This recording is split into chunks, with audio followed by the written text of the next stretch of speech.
on monitoring if you folks have any questions that we could pose meanwhile while we are having the conversation. I think the questions can be posted on in the chat, and I'll pick up the questions like as and when it is like suitable. And I think that is it. So welcome, Preeti. Thanks a lot, Prateek. Yep. Thank you everyone for joining. Good evening, everyone. I know it's a bit late in Singapore and CI area, but yeah, thanks a lot. Looking forward to talk to all of you. We'll be happy to share about my nuggets from my journey. I hope they are useful to some of you. And thanks a lot for all the joinees who have paid donation for a cause. We really appreciate it, and please keep doing it in the future as well. So yeah, happy to be here.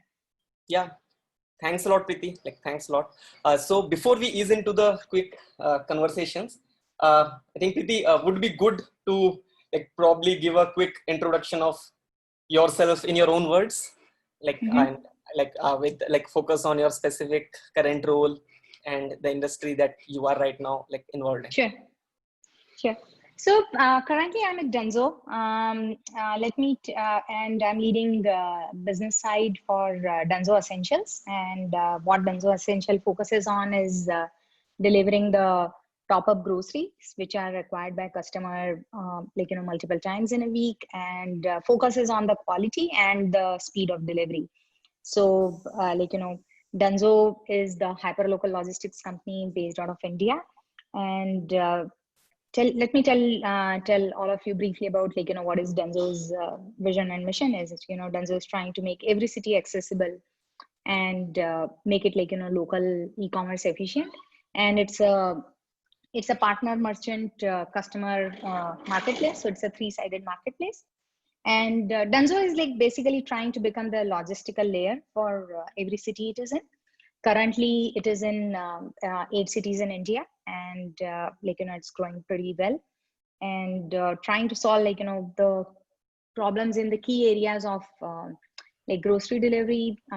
So basically, all of the consumables, right? Grocery, fruits and vegetables, meat, medicine, and the cooked food delivery, as well as they have a two-wheeler bike taxi service as well. So that's a bit about the company where I am. And I focus predominantly on the Denso Essentials business. Prior to Denso, I was with Myntra for a couple of years. And in Myntra, I was leading supply chain products. So have been in product management for many years, almost more than a decade, and then moved into the core business role in Denso. Prior to Myntra, I had co-founded a startup in Log, which was acquired by Myntra. So I had joined Myntra as part of the acquisition. Prior to startup, I was with Flipkart. Flipkart is largest e-commerce company based out of India, and they're multi-vertical e-commerce category based out of India. So had pretty insightful and the exciting journey in Flipkart for a couple of years. That's where I learned the key aspects of running business in India. Before Flipkart, I was in US for about 10 years, worked there in EMC Corporation, so worked in core storage and virtualization space. Before Flipkart, I was with Yahoo, so worked on the search and mobile advertising, and before that I was with EMC. Was in a startup, so kind of I seems like forever, I look very, I feel I'm very old now. But yeah, thanks for asking. I hope it was not like a long introduction. That was actually good. At least helps us understand the kind of varied roles you have had in the past 20 years. So I think that's a lot. You have worked in product management. Right now you are in a role which is very much business centric and in a domain that is currently in a very exploratory mode. And before that, you had been a part of roles which were pure tech and early on product management, while product management itself was not a very well formalized role in itself. So I think that is the current state of affairs.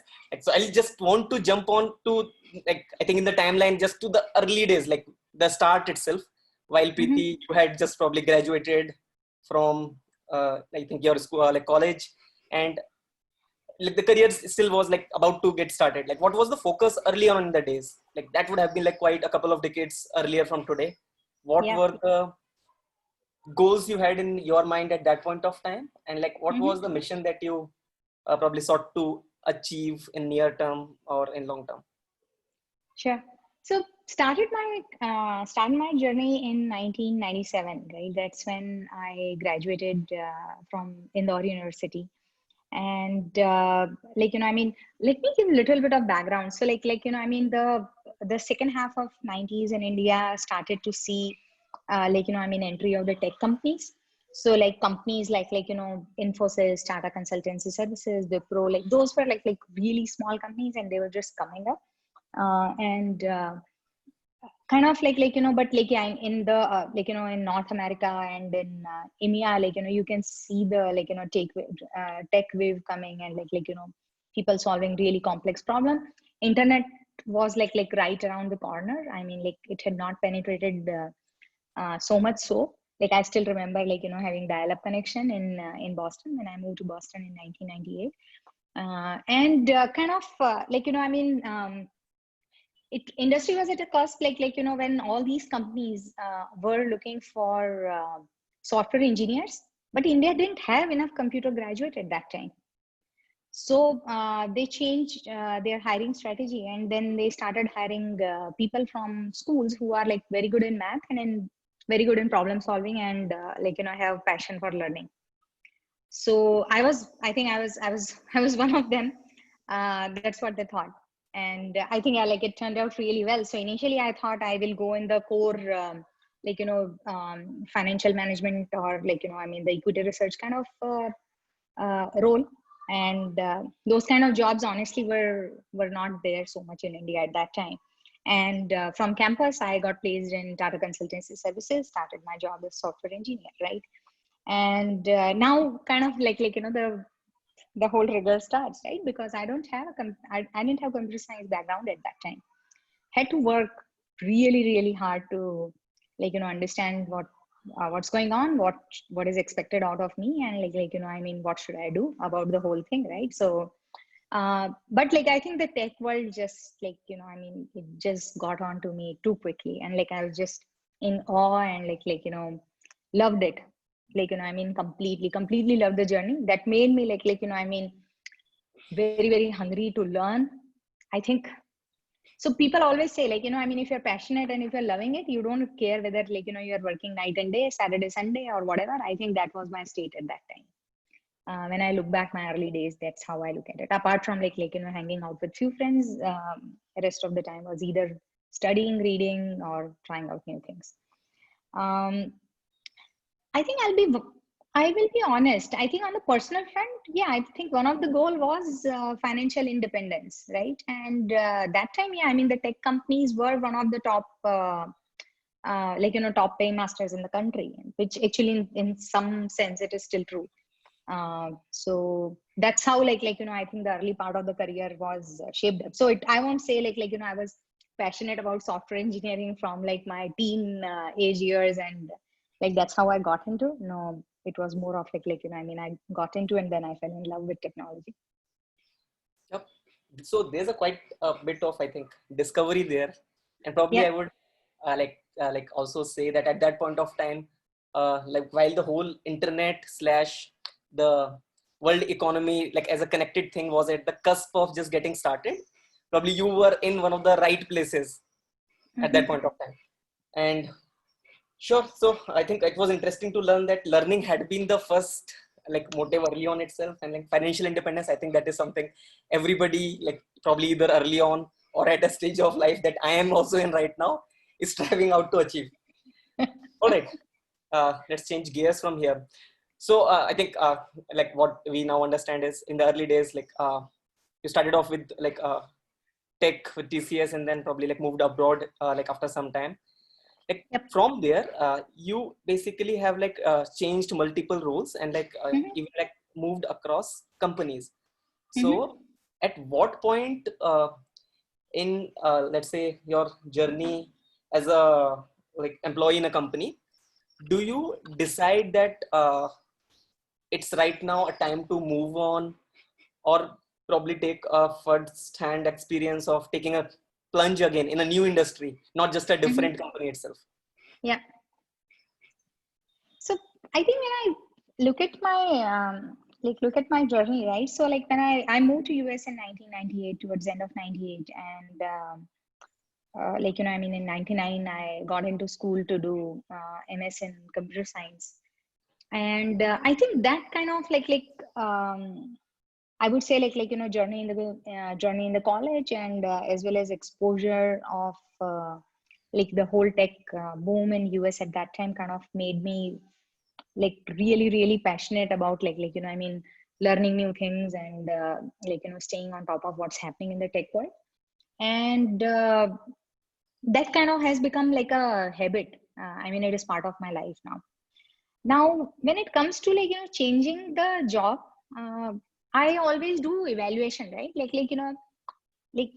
am I do I just want to change the role within the same company? Like maybe I mean I'm doing something for a while and I feel like it's I think I want to do something different, or like I'm not learning enough, or I'm not convinced about even the company where I am or the industry I am, and I'm looking for change. So I think that's the first step of evaluation I do. And in some of these evaluation I do involve my my friends and mentors as well, like if I need some help from them.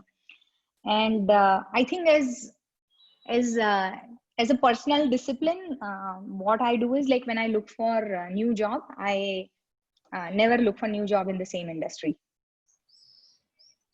So I always like look at the landscape, I mean what's happening out there, I mean where the world is going, where is the growth happening, where is like whole bunch of research and research and development investment is going, and just learn and learn and learn more about it.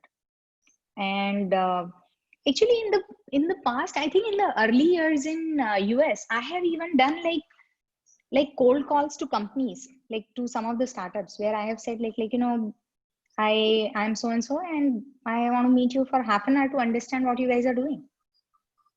And it has worked out really well. So in some cases, if people were like they really liked it, that yeah, this person has done the homework and is showing passion about this industry. So even if they don't have opening, they always say, hey, you know what? There are two more startups which are in stealth mode. Let me connect you to their founders, and then you learn more. So I think whenever I take before I decide to take a job or like change the industry, um, my one min bar I keep is like I should be able to write a crisp half-page note on that industry, or like the 2-slide elevator pitch. If I know enough, if I don't know enough about the industry, then maybe I may end up making a wrong move, or maybe I will fumble during the whole journey of talking and interview and hiring, right? So I think that much I owe to myself. That's how I always look at.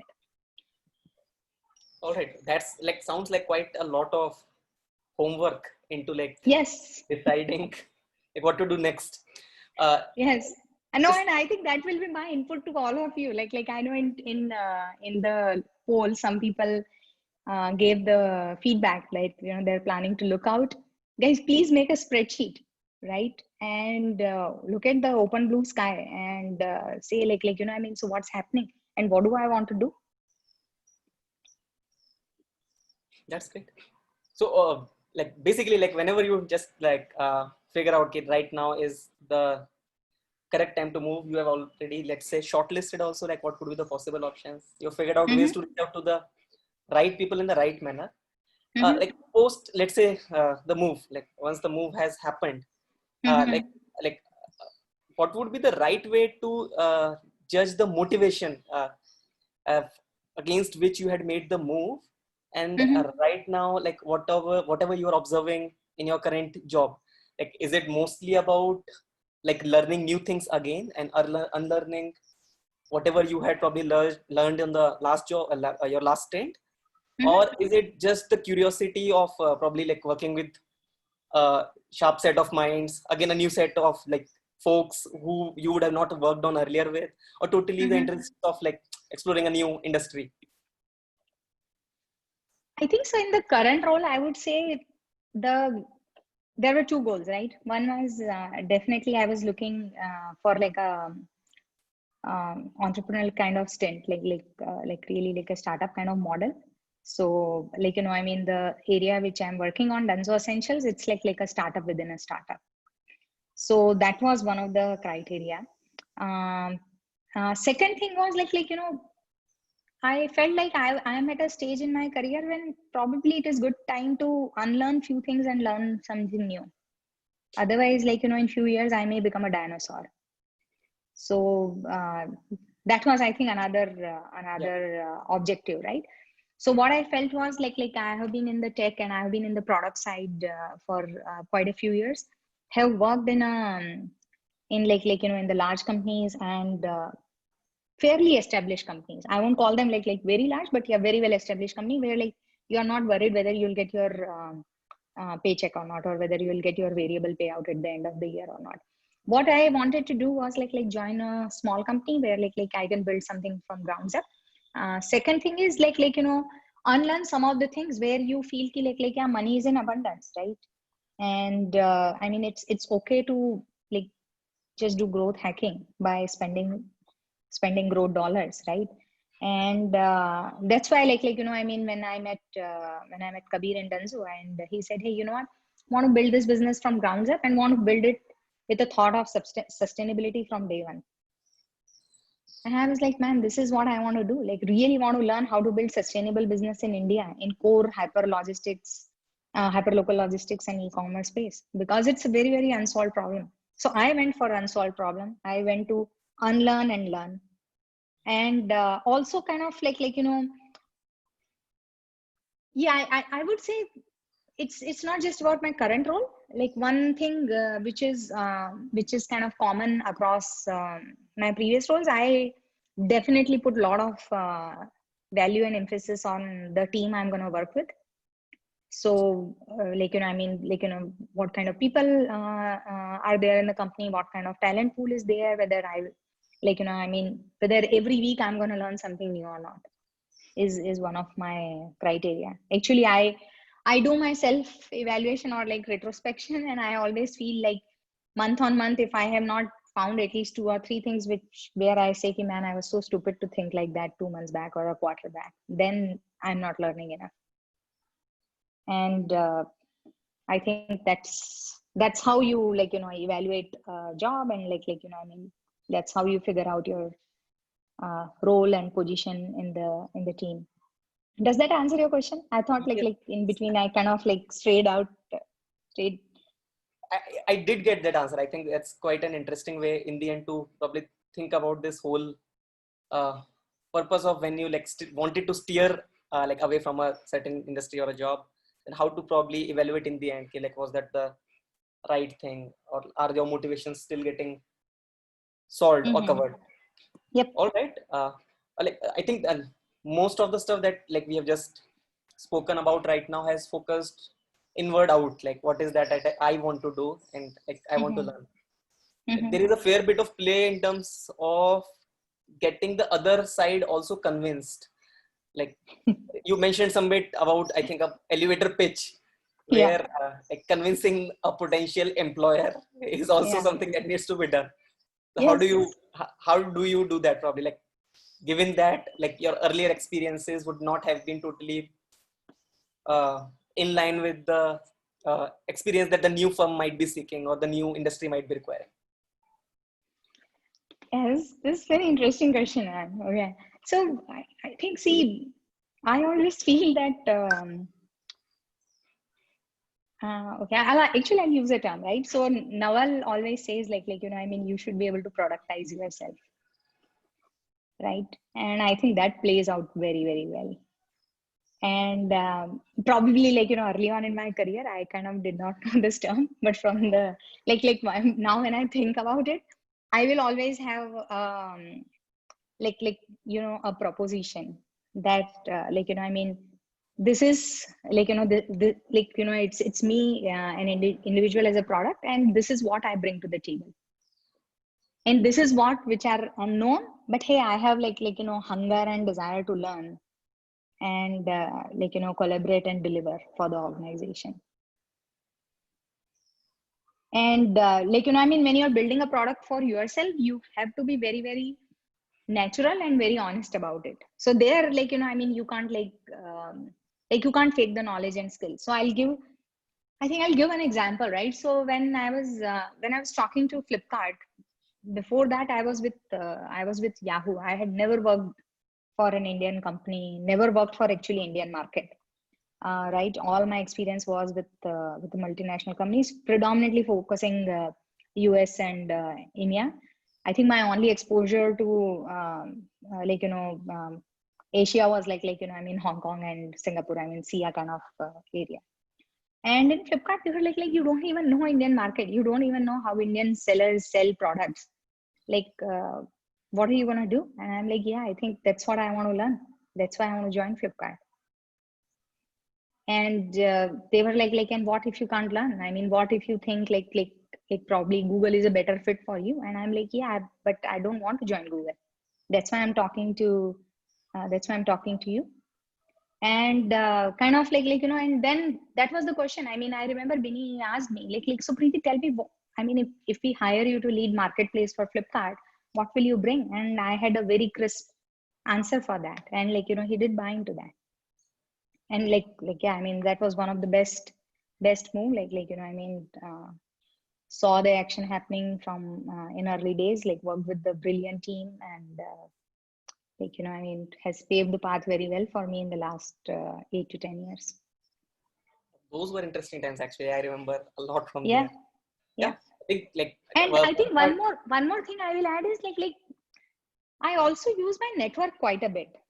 So it's I mean, I mean, even if I'm not looking for job, I am always talking to people like, I mean, what's happening in your industry, in your company, and so on and so forth, right? So even when you are like asking them to refer you for a role or explore the opportunity, it's not like some out of the blue you are saying that, hey, I want to work for an Indian company.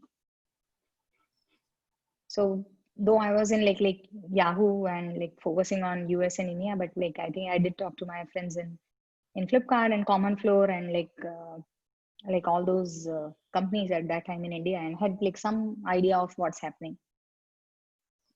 All right. So I think like you have been probably successfully able to navigate all of that, and like, yeah. So like going back again. So I think you mentioned like networking with certain motivations to figure out like what could be the next stepping stone in your career.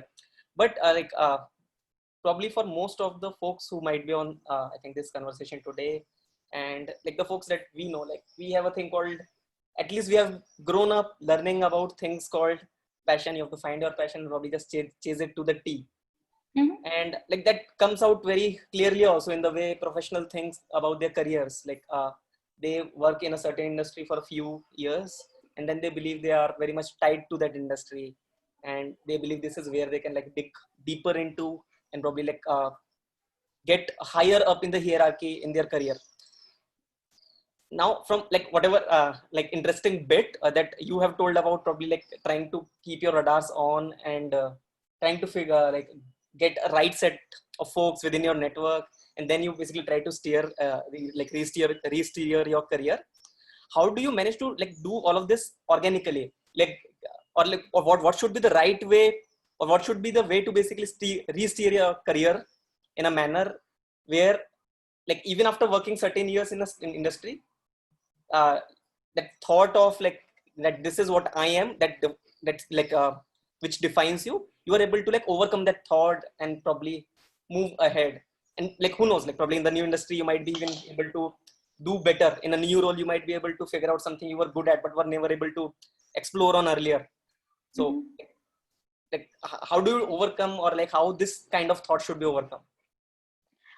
See, I think like, I mean, one is you have to be clear about like, what you're trying to do and why are you doing it. And like, I mean, how will you measure whether you have done the right thing with your career or not? Or like, I mean, and some of those can be like, bit short term, and most of them will be like little bit like, I mean, long for in your career.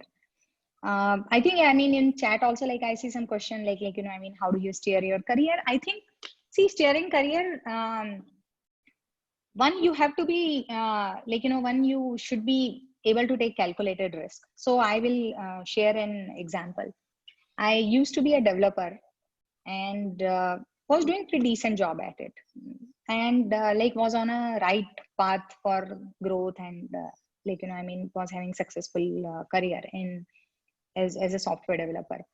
I felt like, I mean, my core strengths are like, looking at the big picture, talking to customer, like, I mean, looking at like very, very complex problems and figuring things out. So I uh, decided that, yeah, like, I want to get into more customer facing role. I'll be very honest. I don't think that time I was very sure that I want to become a product manager.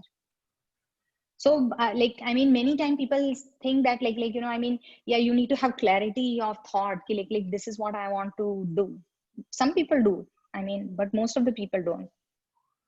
And so I said I want to be in a customer facing role, and like, took on a role where like, in EMC, we used to mimic some of the work which is going on, right? Like, so we will mimic the data center of Bloomberg and replicate it. And like, I mean, whenever, so we look at the blueprint, replicate it. If there is any problem, then like, we know how, looking at their blueprint, what the problem can be. And you are always talking to the customer, and you are like, always solving their problems. During that process, I figured out that, hey, you know what? I'm very good in suggesting even like, the solutions to the problem. And I think that's what I like the most. So rather than like, just doing the break fix problem solving, I enjoy like, looking at the problem and the bigger picture of the problem. And then like, I mean, solving it in a more systematic way. And that's when I said, I want to move into product management. So like, I mean, having clarity, even if you have some level of clarity, I mean, act on it. Take calculated risk. I mean, when I did this move, some people thought it was a bad move. I mean, like, I mean, given that I was doing well in the development, and like the core engineering people are always in demand, like, why do you want to move into like product management? And I said, I'll take the risk, right? If it doesn't work out, I will be okay to, again becoming a like, an engineer and like figure things out, because I don't want to have a regret later that I should have tried it. Second thing is like that stepping stone, which I'm talking about, right? That concept, like, I think I learned it a bit hard way. And I think like whenever now people talk to me, I always tell them like, recently someone talked to me, I want to get into data science. And I'm like, okay, I mean, so how do you like, why do you want to be in data science? And it's like, no, it's upcoming. It's like, all mathematics. I'm very good in math. I'm very good in modeling and all those things. So I told him like, I mean, let's first move to like, I mean, financial analyst or business analyst role, and try to understand the business problems and how data driven decision making works. So that was the conversation, I think, last fall.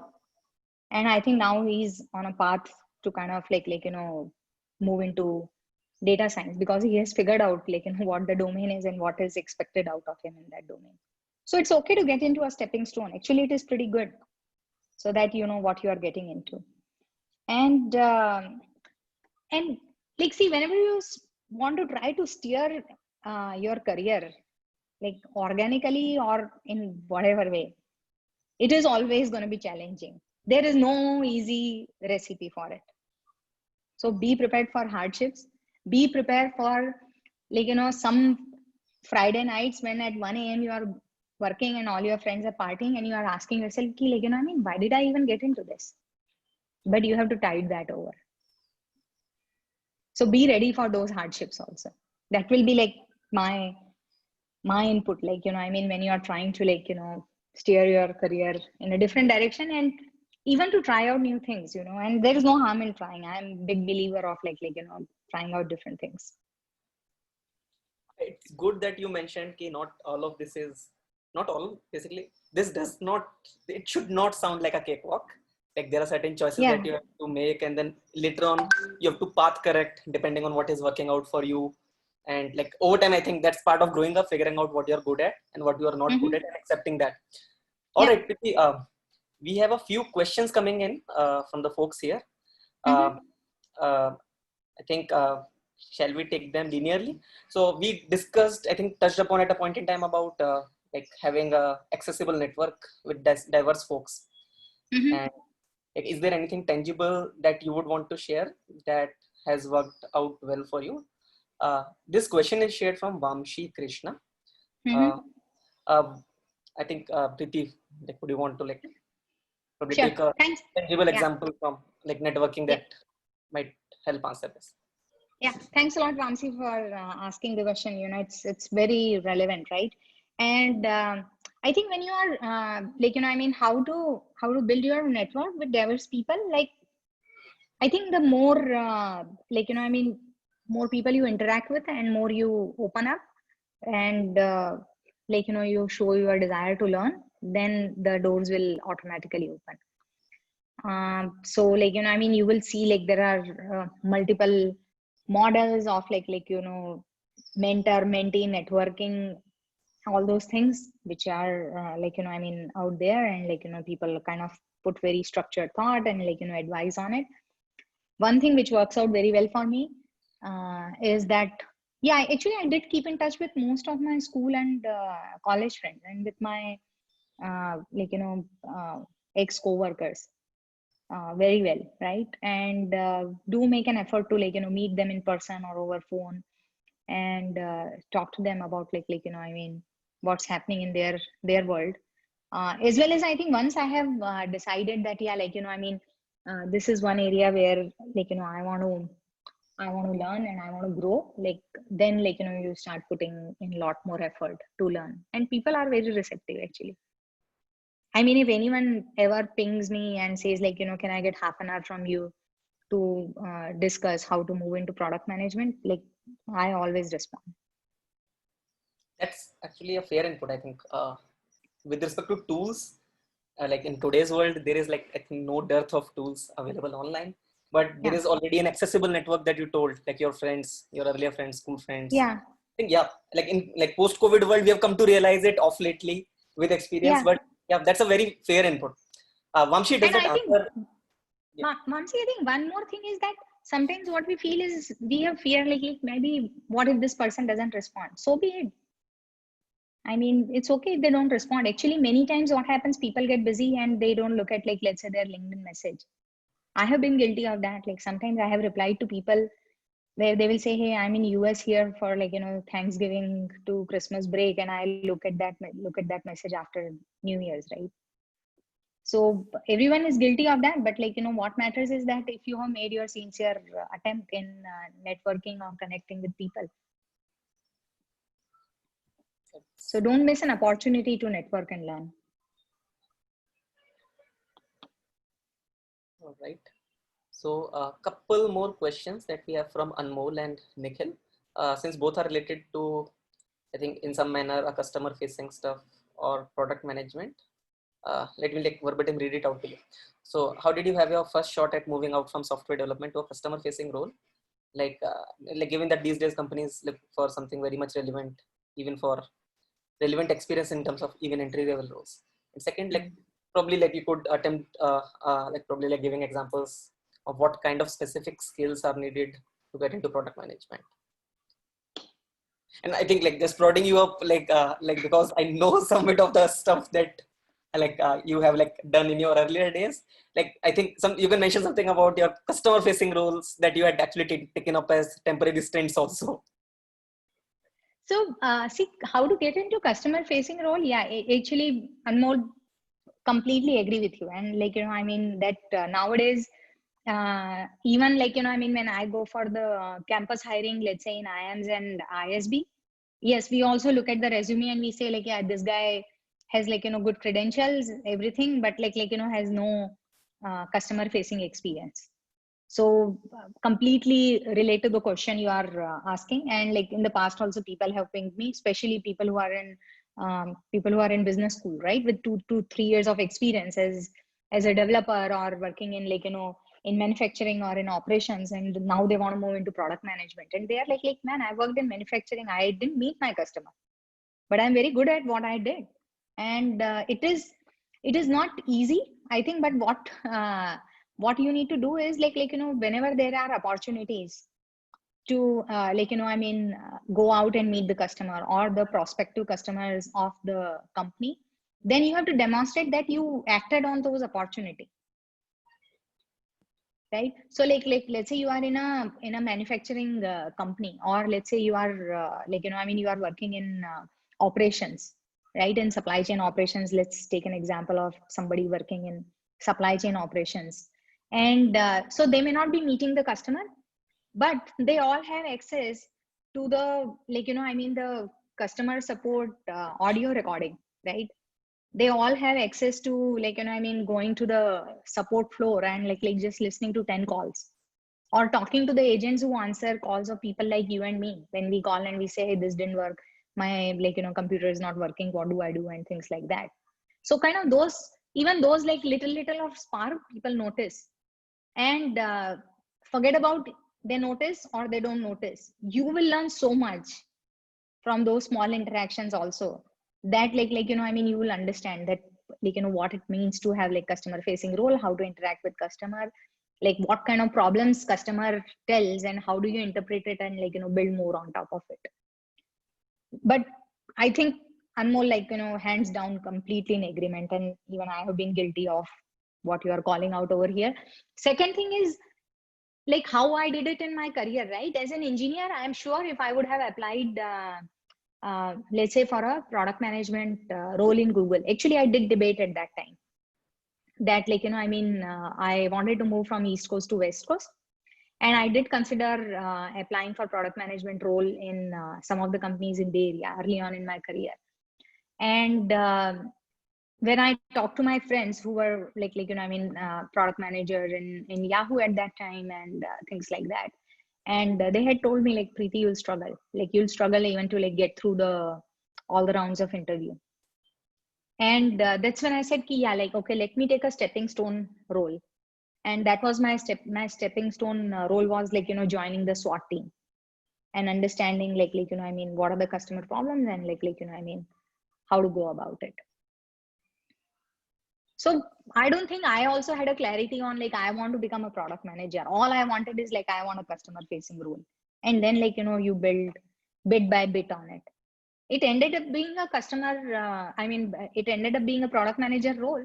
Now when I look back, probably it could have been even something else, I may have been running a customer advisory board, right? Or maybe running solutions practice for a company like VMware, right? It could have been anything. But yeah, the objective was to get into customer facing role. Thanks, Preeti. Anmol, I think, does that answer your question or? All right. Okay. Yep. So, and I think there is a question on, from Nikhil on, what specific skills are required to get into product management. I'll give very cookie cutter example. Some companies, they look for the core problem solving, communication, and Uber product thinking kind of approach.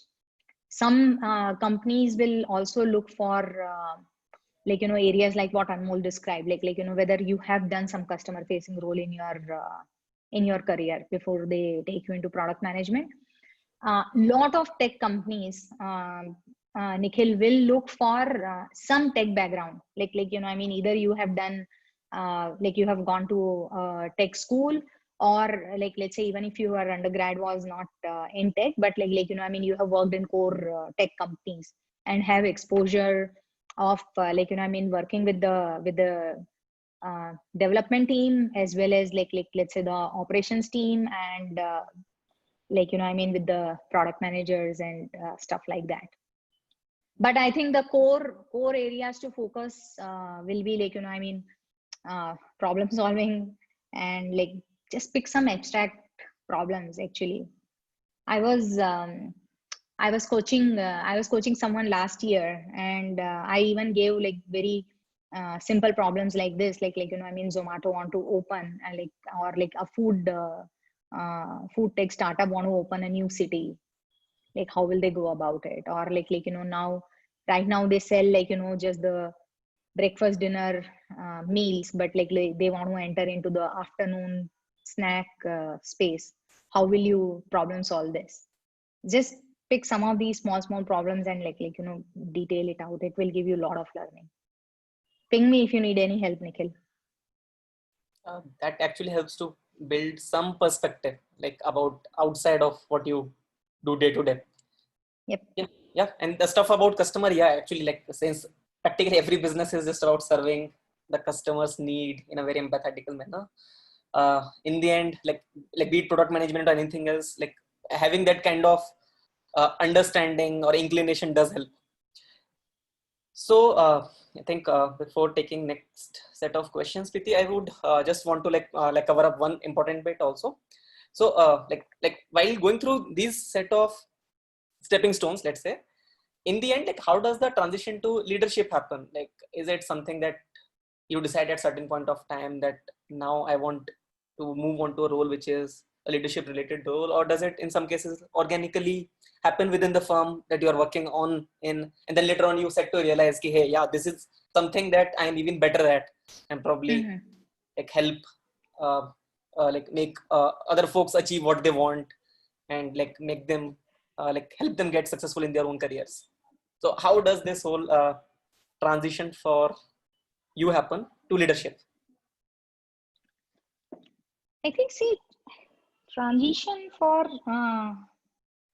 transition to leadership is a journey. It happens step by step, and actually, and when I look back, sometimes you even sometimes you step up and sometimes you even step down, but like directionally you are moving in the right direction. So that's how the the organic journey of the leadership of actually any leader will look like. I mean, in most of the cases, I think what kind of what factors had worked out for me was, one is the courage, passion. I mean, like absolute passion about like whatever you're doing. I mean, you put your heart soul into it. uh, Confidence, and actually commitment for the organization. So come what may, I mean, like if the leadership team thinks that this the person we should invest in and we can bank on her, I mean 2 years from now, they will ensure that like you are on the path of leadership and you are I mean you are successful in it as well. And some people are born leaders, but personally I feel like I mean leaders can be groomed, can be shaped up. I am definitely an example of the latter. All right. And like For the team, yeah, I mean, like as a leader, like yeah, you need to have accountability as well as like empathy for the team. I think those were the two main things I will say. Like, all right. And like I think something very specific that Sparsh has asked, like someone advised me to do first an MBA, like which is I think the general perception around before you get into a management role or like want to start off into a entrepreneurship stint. Like from your personal experience, like what would be your advice on this? Like how crucial is an MBA, or in what situations it might be, let's say, better to have a business degree? so, Sparsh, you do MBA when you understand why you want to do it. That why you have to answer, because it's a serious investment of couple of years of your life, right? So you should be very convinced. People will give advice that like to get into management you should have an MBA, to become a product manager you should have an MBA. And personally, like in my husband did MBA. I mean, he's a techie, out and out techie. He was a techie after doing MBA also. He's a techie because he figured out that yeah, I mean the business and the management is not for him. So it's not that like MBA will change the trajectory automatically. What I can tell you is that the wide knowledge which you get in MBA, personally I thought that was very valuable. And second thing is, because you're taking time out of your life to go to a business school, it forces you to think hard, learn those figure out answers to some of the problem statements which are presented in front of you. Definitely it makes your vision broader, as well as some of the things which you learn in business school, learning that in the regular job, it's not that easy process. Like the courses which you'll do on organizational behavior and on HR, or on quant, or like decision making and all, yeah, I mean it's a very condensed way of learning something and using it in your practical life. If you want to learn that while working, it is possible, but probably it may not happen in that in so little or so condensed form. Also, I think your second part of the question is like MBA is a must for the entrepreneurship or management roles. Entrepreneurship, absolutely no. I disagree with that completely. To be an entrepreneur, you need to have an idea, you need to have insane amount of conviction for it, and you need to have a team to work with. That's what you need for starting up or being an entrepreneur. For management roles, yes, I agree to a certain extent, but that doesn't mean that you get into management role and like MBA is a prereq. You can start getting into the management kind of role and and then do MBA at a later stage in life. But whenever you'll do MBA, you have to understand the time and whatever the money investment you are committing to. Yep. So I think there is an opportunity cost way of looking at it. That what you seem I to would have call it like opportunity cost way kind of, Prateek, because see, most of the people, like if you look at the average age of any of the business schools, right? I mean, people are still young, right? It's not like they are so old that life is too long. Like what opportunity cost we are talking about, right? Like I think that 1 year opportunity cost can be covered up in the long journey of life. But what is important is you should be true to why, why you are getting into a business school. But does it help? Like, would it help to basically gain a direction when, let's say, not being able to figure out the right direction is the what do you say, the problem of the current state? Like, for example, in current condition, if I'm like very much unclear to what I want to do next, would MBA be the right thing to like take on as a immediate step? Yeah. Yes, it is fine, right? Because as I said, it will just show you the broader perspective to the world out there, and the different kinds of problem which exist, and it will help you develop the skills to solve those problems. So let's say if I am a developer and I want to get into consulting, in core consulting, I mean it's not that easy, right? But if you go and do MBA, you understand that okay, this is what consultants do, this is how they approach the problem, this is how they do the execution, and then you decide whether it is you want to pursue it or not. If you want to pursue it, you go all in and work towards it. All right. So just like before we again take on to the next set of questions, I think folks have a lot of stuff that that needs to be covered. Anyway, Preeti, so like coming back to because now we have like I think Vaibhav is a very good question. Vaibhav is a very good question. All right. Do you want to take it up? Yeah. So Vaibhav's question is like lot of people move fast from IC role to middle management, but middle management to senior role is very tricky road. What makes the transition possible? It's the hard work, dedication, and commitment. And you have to build the right team also. So see, the first line manager are the most critical asset of any organization, because they are the first line of defense for any organization when it comes to the people matters and building team.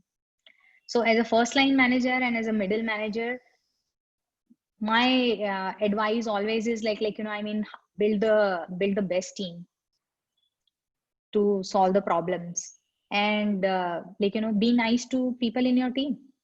Show empathy. I mean, don't be don't be a jerk, right? After all, they are putting their everything they got for the team, for the organization, and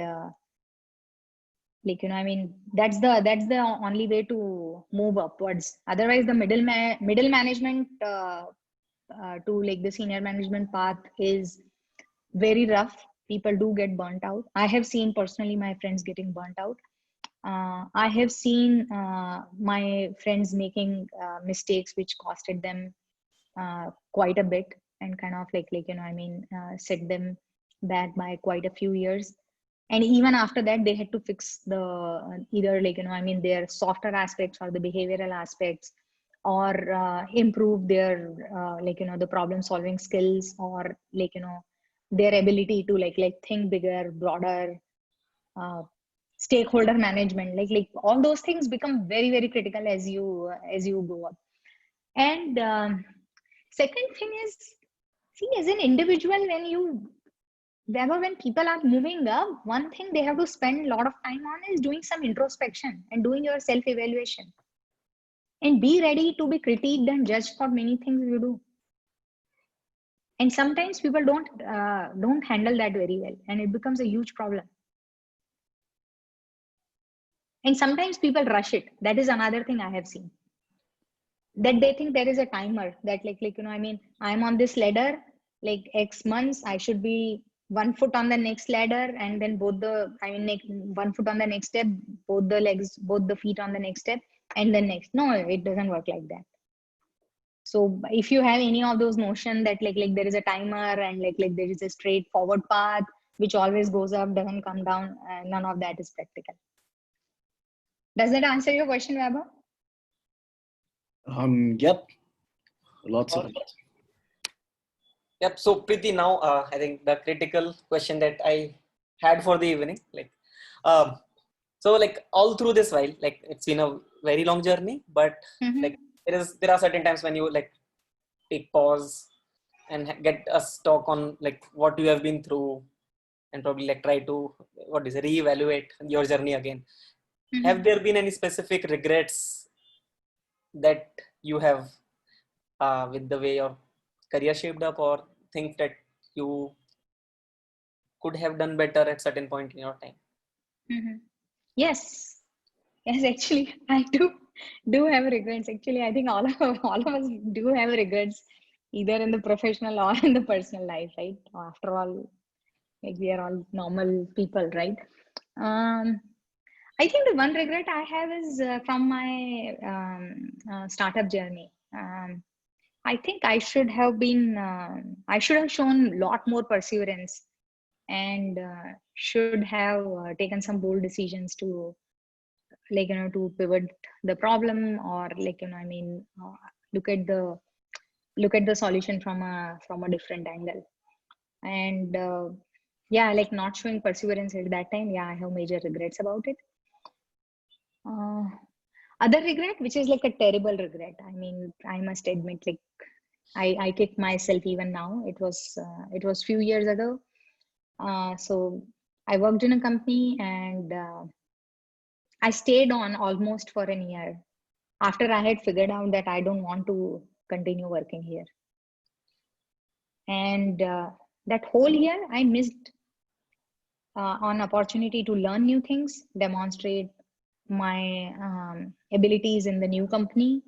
It definitely mentally it was very taxing, because you can't at least I can't isolate myself, once you know that man, things are not going well, I don't want to do it, but you continue doing it, then mentally it is very taxing for you. So affected my health, affected my mood.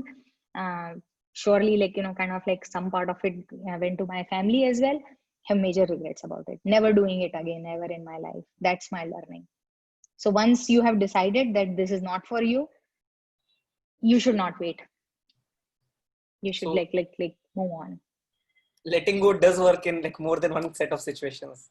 When you realize it's not worth holding on to. Yes. Yeah. All right. Like you mentioned the startup bit. I think today in the conversation we did not get enough time to focus on that.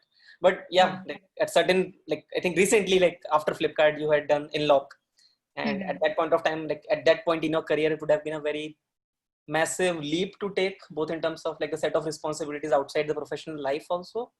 Yeah. Even like career-wise, it's like it's not a small decision to make. So like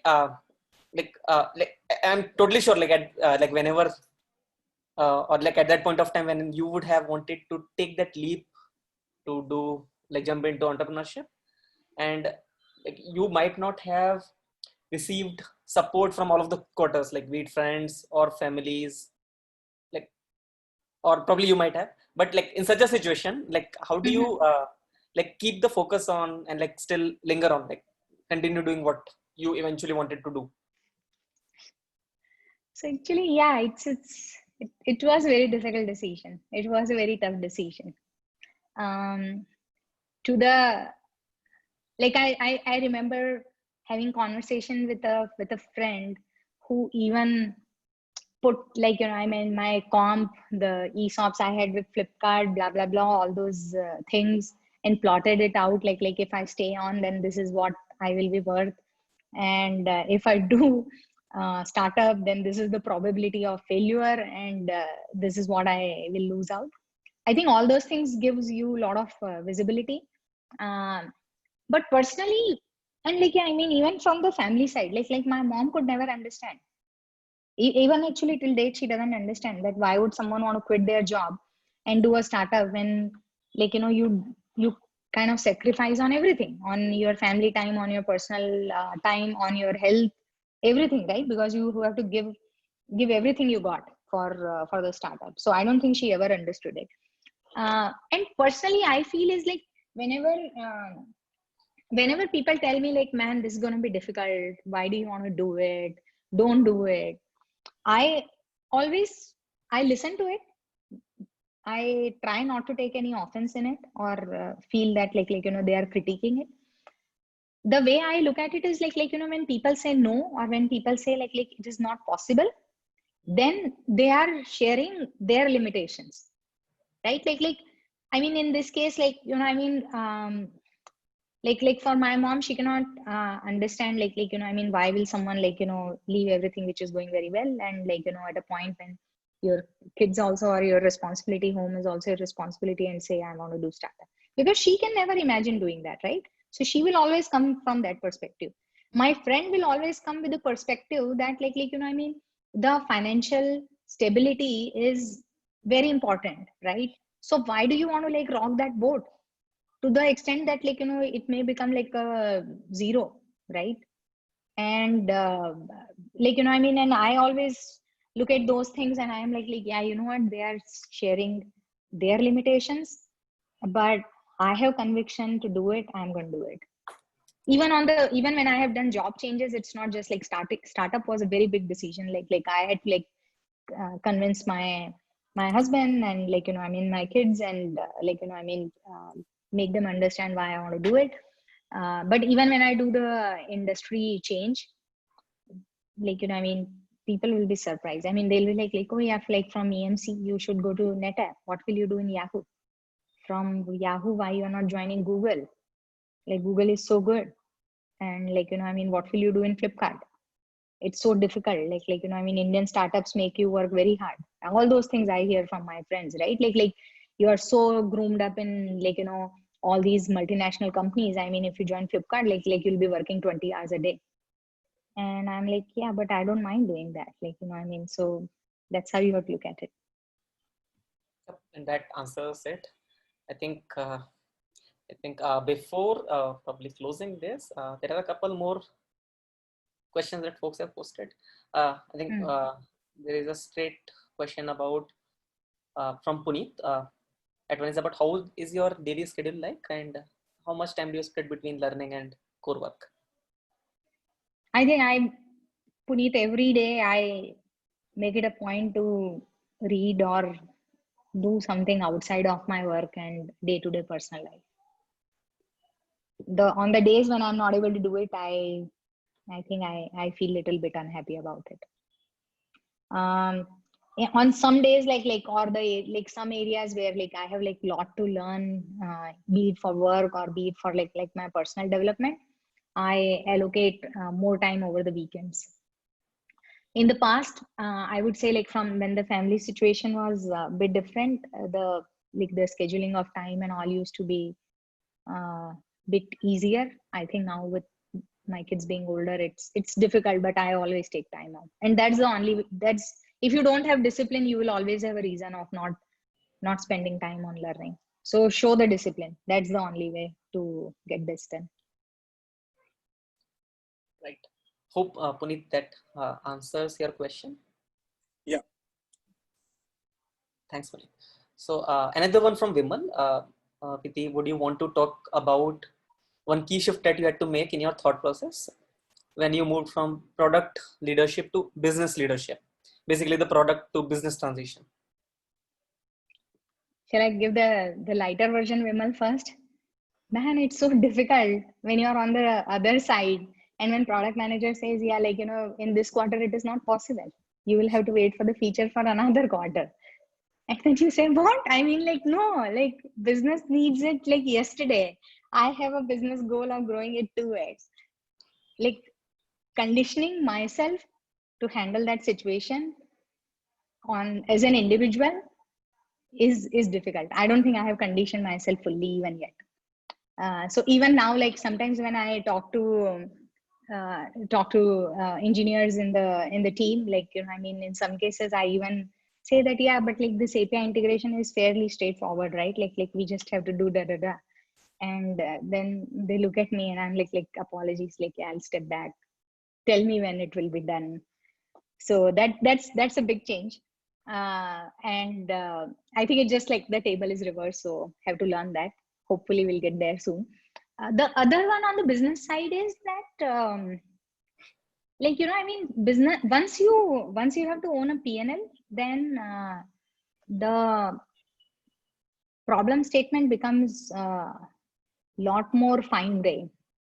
So what happens when you are in product management, Vimal, you are looking at I mean, what product you are building, how big is the opportunity, what will be the adoption, and what will be the revenue trajectory, right? So those are the things which you will look at, like, when you are in the as part of the product management go no go decision or the business case building.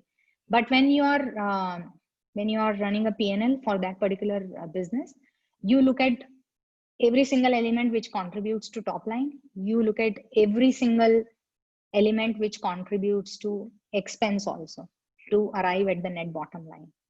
And from business angle, you work on both the levers. So you try to get higher top line as well as you keep on controlling the expenses also.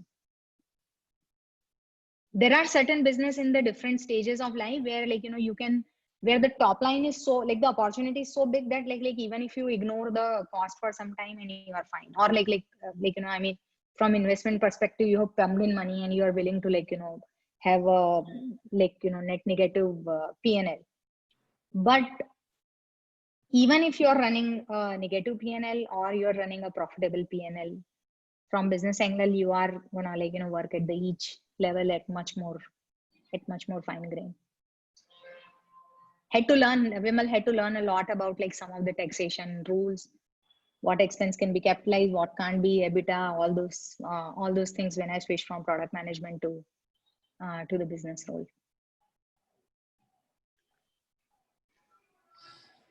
All right. Hope that answers. Oh my God, Vimal, thank you so much. Yeah, Pratik, go ahead. All right. I think almost hope, Weber, we have, I think, a couple more minutes leeway to basically wrap up the conversation.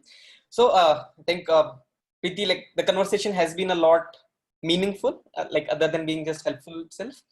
Like, I think my key takeaway is, like, while we are trying to become specialists, like, it does pay to be a generalist. And like, after traversing so much through, like, different kinds of roles, multiple industries, probably trying to evaluate the same things that you would have earlier seen from one side of the fence and then sitting on the other side, it does help to build out proper perspective. If not like perspective, at least empathy for the folks we work with on a day-to-day basis. Yep.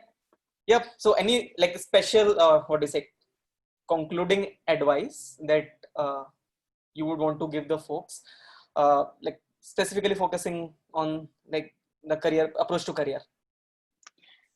I think approach to career, my approach was I wanted continuous learning as a main focus in my journey. People may call me I was a nerd in college and liked studying, and same thing is continuing, and maybe in some ways yes. And also I think I'm a risk taker, right? So I do go from one area to another by taking some calculated risk, and that has shaped me as a generalist. There are few people who have gone deeper into a particular area and they become authority in that area, and they are like super specialist, and both are needed in the professional world. Generalist cannot survive without a specialist, and specialist cannot manage putting their ideas out for masses, especially in the consumer space, without having generalists around them. So think about what you want to do, and it's okay even if you change your thought process after a few years, right? Thinking, changing, learning, unlearning is part and parcel of life. So don't get bogged down by few things. And also I think my advice will be sometimes I feel people get too demotivated by some small setback here and there. It's all part and parcel of life, man. So don't take it too hard. Just leave it, move on in life with more rigor. But don't forget the learnings from the previous failure, right? So to make sure you don't repeat it again. Now that it's like almost post-COVID, not post-COVID, like still like through COVID situation right now, at least some of us folks do get time to ponder over stuff, probably internalize some of the learnings that you have mentioned, and in our day-to-day life also, like whenever we get to read about stuff like which is career shaping. All right, so I think if there are more set of questions, folks, probably you can post it. We might take a question or two here. Otherwise, we would be sharing LinkedIn link so that you might want to reach out to Preeti directly to probably follow up on more advice or questions that we were not able to take right now. Folks, I have put my personal email ID also on the chat. So if any of you want to get in touch, please ping me on mail or over LinkedIn, and surely. I'm always happy to talk to people and figure out what's going on. I think it's very evident in last 1 hour, right, where I have emphasized so much about meeting and talking to people.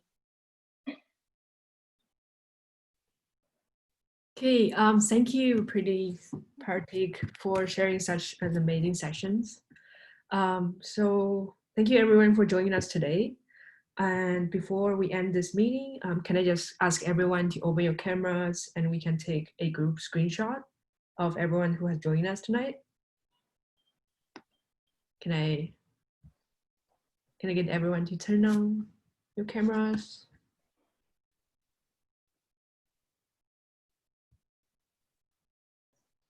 Hello, guys. I see some happy faces, familiar faces as well.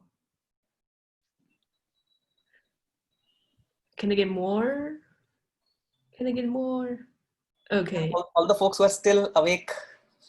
Yeah. I know in Singapore it's fairly late and it's a working day tomorrow.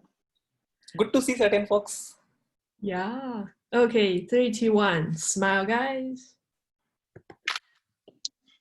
All right. Nice, nice. Okay, thank you everyone, and we really love your feedbacks as well from the session. So can you guys just click on the link I provided in chat box and just provide your feedbacks so we can provide you more amazing talks in the future. Thanks everyone for joining us tonight, and thank you Preeti, thank you Pratik, Thank you so much for this amazing session. Thank you, guys.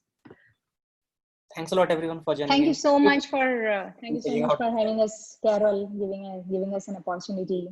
Hope this session was worthwhile for all the people who attended. Thanks a lot. Thank you, guys. Okay. Ending the meetings.